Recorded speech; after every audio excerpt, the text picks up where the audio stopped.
అందరికీ నమస్కారం. Welcome to live news.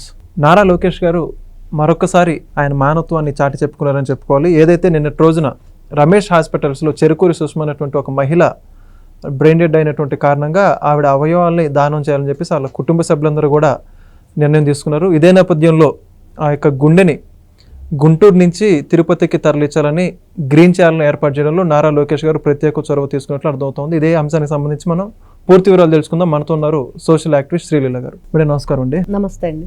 Nara Lokesh గారు ఇప్పటి వరకు సోషల్ మీడియా వేదికగా ఎలా స్పందిస్తారో అందరం కూడా చూస్తున్నాం. ఎక్స్ వేదికగా కావచ్చు, వాట్సాప్లో ఒక మెసేజ్ చేస్తే జీవోలు కూడా వచ్చినటువంటి చరిత్ర గతంలో కూడా ఉంది.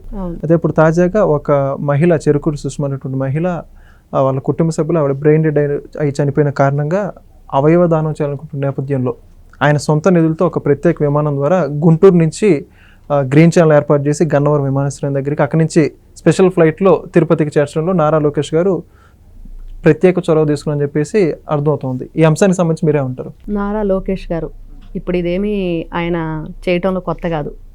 మానవ సేవే మాధవ సేవ అంటే ఈ రోజున అధికారంలో ఉన్నారు చేస్తారని కొందరు మాట్లాడొచ్చు, కానీ లోకేష్ గారు అధికారంలో లేనప్పుడు కూడా చాలా కార్యక్రమాలు చేశారు. ఎంతోమందికి విద్యను అందించే విషయం కానివ్వండి, హెల్త్ ఇష్యూస్ కానివ్వండి.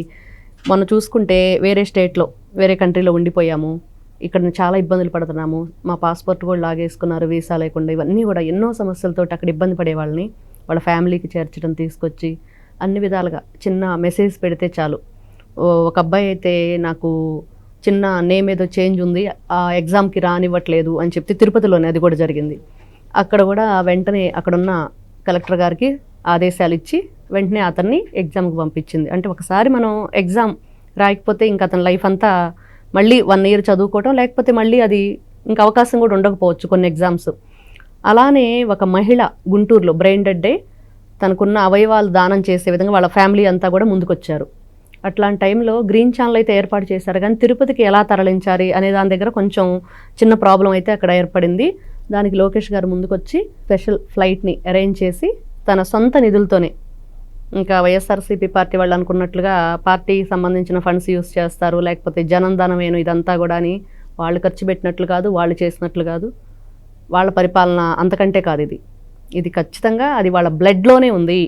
నందమూరి నారావారిది చెప్పుకుంటే వాళ్ళ మేనమామ గారు నందమూరి బాలకృష్ణ గారు కూడా మనం ఇప్పుడు చూస్తున్నాం. బసవతారకం క్యాన్సర్ హాస్పిటల్ కానివ్వండి, హిందూపురంలో ఆయన 3వసారి ఎమ్మెల్యేగా గెలిచి ఎన్ని విధాలుగా అక్కడ సేవలు అందిస్తున్నారు అనేది.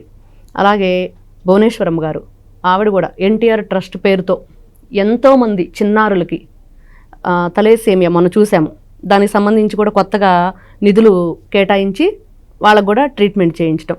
అలాగే క్యాన్సర్కి సంబంధించి కానివ్వండి, బ్లడ్ బ్యాంకులు కానివ్వండి, పిల్లలకి చదువు మెయిన్, చదువు ఎంతో ఇంపార్టెంట్, అదే వాళ్ళకి జ్ఞాననేత్రం.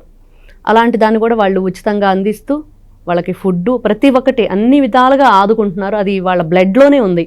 నారా లోకేష్ గారు ఇంకొకసారి అంటే వాళ్ళ కొత్త కాదు, మానవ సేవే మాధవ సేవ, సమాజానికి మనం ఏం చెయ్యాలి, ఏ విధంగానైనా సరే ఒక నిండు ప్రాణాన్ని కాపాడాలి. ఇక్కడ ఈవిడికి హెల్త్ బాగాలేదు, ఆవిడ బ్రెయిన్ డెడ్ అయి చనిపోయారు, మరి ఆవిడకున్న అవయవాలు ఇంకెవరికైనా ఉపయోగపడతాయా?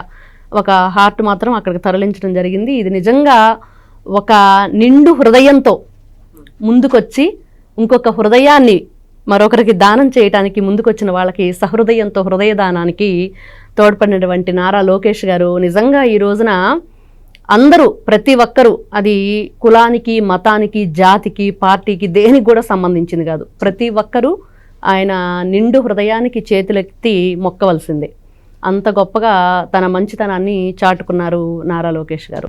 మన ఇక్కడ ఇంకోటి ఏంటంటే మొన్నటి రోజున ఇటీవల చూసుకుంటే మనం నంద్యాల జిల్లాకు సంబంధించి కాసినేని ఆశ్రమానికి ఏదో అన్నదాన ఆశ్రమాలు కొంతమంది ఫారెస్ట్ అధికారులు సెంట్రల్ గవర్నమెంట్ తరఫు నుంచి కూల్చేయడం జరిగింది. ఆ యొక్క భూములను కూడా రద్దు చేశారనమాట. దానికి సంబంధించి కూడా నారా లోకేష్ గారు ఆయన సొంత నిధులతో ఆ యొక్క షెడ్లు నిర్మించడం కానీ, మరలా సెంట్రల్ గవర్నమెంట్కి లెటర్ రాసి ఏదైతే భూమి ఉందో దాన్ని మళ్ళీ తిరిగి ఆశ్రమానికి అప్పచెప్పాలని చెప్పేసి రిక్వెస్ట్ లెటర్ రాశారు. దాని గురించి ఏమంటారు? దాని గురించి చెప్పుకోవాలంటే సాక్షి మీడియా గురించి చెప్పుకోవాలి. ఫస్ట్ సాక్షి పేపర్ గురించి చెప్పుకోవాలి. సాక్షి పేపర్లో జగన్మోహన్ రెడ్డి గారు ఒక మాట మాట్లాడుతున్నారు. ఈరోజు రాశారు వాళ్ళే పేపర్లో. అసలు కాశీనాయన ఆశ్రమాన్ని సంబంధించిన అవన్నీ కూడా కూల్చేసింది స్టేట్ గవర్నమెంట్. అసలు అతనికి సెంట్రల్ గవర్నమెంట్కి స్టేట్ గవర్నమెంట్కి తేడా తెలియదు ఫస్ట్ జగన్మోహన్ రెడ్డికి. ఆ విషయం అయితే ప్రతి ఒక్కరికి తెలుసు.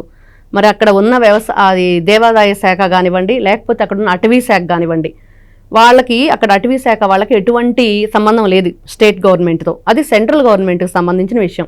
వాళ్ళు వెంటనే అక్కడ అడ్డు వచ్చింది, కూల్చేశారు, అది అయిపోయింది. కానీ వెంటనే ఎక్కడైతే లోకేష్ గారికి ఆ ఇన్ఫర్మేషన్ వచ్చిందో ఇలా జరిగింది, ఇది ఏపీ గవర్నమెంట్కి సంబంధించింది, ఇక్కడ చాలా ఇబ్బందికరంగా ఉంది అని అక్కడున్న భక్తులందరూ కూడా తెలియజేయటం, వెంటనే స్పందించటం, అక్కడున్న అధికారులతో మాట్లాడటం, తన సొంత నిధులతో అక్కడ వెంటనే చాలా ఫాస్ట్గా కూడా పనులన్నీ జరిగినాయి. అందరూ కూడా హర్షం వ్యక్తం చేశారు, చాలా హ్యాపీగా ఉంది. కానీ జగన్మోహన్ రెడ్డి గారు ఏం మాట్లాడతారంటే వాళ్లే కూల్చేశారు, వాళ్లే మళ్ళీ కట్టినట్టుగా బిల్డప్ ఇచ్చారు అని మాట్లాడుతున్నాడు. ఈయనలాగా ప్రజావేదికలు కూల్చడం అది కాదు కదా చేసింది. ఇతను రాగానే ఏం చేశాడు, ఫస్ట్ అధికారంలోకి ప్రజావేదికను కూల్చేశాడు, పోలవరాన్ని పాడుపెట్టేశాడు, అమరావతిని సర్వనాశనం చేసేశాడు. ఇతనికి తెలుసు అట్లాంటి కార్యక్రమాలు ఎలా నాశనం చేయాలి, కూల్చటాలు, పూడ్చటాలు, నరకటాలు, అవన్నీ కూడా జగన్మోహన్ రెడ్డి అంటూ కోకి తెలిసినట్లుగా ఇంకెవ్వరికీ తెలియదు. వాళ్ళకి అట్లాంటివి తెలుసు కాబట్టి అట్లాంటి ఆలోచన చేస్తారు. పచ్చకామర్ల వాళ్ళకి లోకమంతా పచ్చగా కానొస్తుంది అంటారు కదా, ఆ విధంగా జగన్మోహన్ రెడ్డి గారు కూడా ఈ విషయంలో ఇలానే మాట్లాడుతున్నారు. కానీ అతను దానికి అస్సలు మాట్లాడటానికి అర్హతే లేదు జగన్మోహన్ రెడ్డి అనే వ్యక్తికి. నారా లోకేష్ గారు వెంటనే తెలిసిన వెంటనే ఇట్లా జరిగింది, అక్కడ అదొక అన్నదాన సత్రం కూడా ఉంది అక్కడ, దానికి సంబంధించి ఇబ్బంది పడుతున్నారు అని చెప్పి వెంటనే తన నిధులతో, తన సొంత నిధులతో, అదొక్కటి గుర్తుపెట్టుకోవాలి, వైఎస్ఆర్సీపీ అండుకో తన సొంత నిధులతో ఆయన ఈ రోజున ఫ్లైట్ కూడా తన సొంత నిధులతోనే పెట్టుకున్నారు. వీళ్ళు మాట్లాడతారు, అయ్యన్న పాత్రుడు గారు ఢిల్లీ వెళ్ళొచ్చి వెంకయ్యనాయుడు గారికి ఆహ్వానం ఇవ్వటానికి సెషన్కి సంబంధించి ట్రైనింగ్కి అసెంబ్లీలో ఆయన వెళ్ళి జస్ట్ తర్వాత అది జరగలేదనుకోండి, అసలు చాలా కోట్ల రూపాయలను ఖర్చు చేసేశారు అని చెప్పేసి పేపర్లో రాసిన వైను, అది స్వయంగా అయ్యన్న పాత్రుడు గారే చెప్పారు అసెంబ్లీ సాక్షిగా. వీళ్ళు ఇట్లాంటి పిచ్చి రాతలు రాసుకోవటం, పిచ్చి మాటలు మాట్లాడటం, పిచ్చిగా ఇట్లాంటి ఫాల్స్ ఎలిగేషన్స్ తీసుకురావడం తప్పించి అక్కడ వీళ్ళకి పెట్టడం చేత కదా. అదేదో సామెత చెప్పినట్టుగా అమ్మ పెట్టదు అడక తినేది అన్నట్లుగా వీళ్ళు పెట్టరు. ఏదన్నా ఎవరన్నా హెల్ప్ అడిగితే చేసామనుకోండి, దాన్ని ఇలాగా ఫాల్స్ ఎలిగేషన్స్ తీసుకొచ్చి వాళ్లే కూల్చారు, మళ్ళీ వాళ్లే కట్టారు, ఇలాంటి పిచ్చి మాటలన్నీ మాట్లాడుతూ ఉంటారు.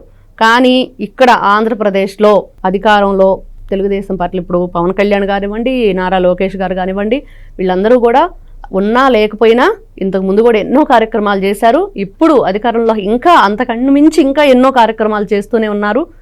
అవన్నీ కూడా చూడలేక ఓరవలేక ఇట్లాంటి ఫాల్స్ ఎలిగేషన్స్ తీసుకొస్తున్నారు వీళ్ళు. Okay, thank you. నమస్తే. Please subscribe to Leo News for more videos.